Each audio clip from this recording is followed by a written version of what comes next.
Ano ho ang inyong naging unang reaksyon dito nga sa desisyon ng Korte Suprema na ibasura ang impeachment laban kay Vice President Sara Duterte? Expected nyo na po ba ito? Well, tayo siyempre nalungkot naman tayo dito sa naging desisyon.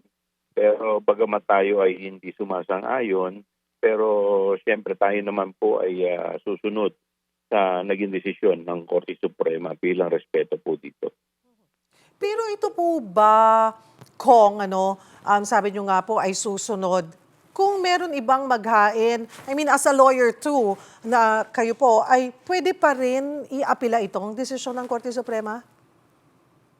Actually po, pwede namang mag-second MR eh. Kung susubukan mo, pwede ka pa naman mag-second MR. Pero Unanimous. para... Hello? Opo, unanimous yung desisyon, Kong. Pero kung ganyan po yung desisyon, parang decided po yung Supreme Court, parang ano pang point, di ba?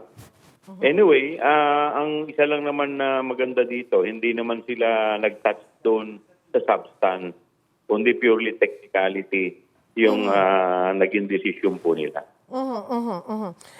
Sabi nyo nga po ay isa po kayo doon sa hindi sumasang-ayon. Maging si Attorney Sarmiento po ay nagsasabi na overreach ito, judicial overreach. What's your take on that? Well, hindi ko naman po sila masisisi. In fact, masya ang ating Senate President, yan din po ang sinasabi, at yung iba pa mga legal expert.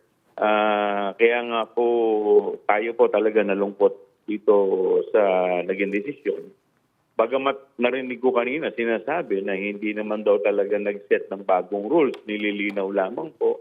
Pero kung babasahin po ninyo ito, in fact, pati yung interpretation nila sa 10 session days ay iniba po nilang interpretation nito sa nakagawian na sa Kongreso.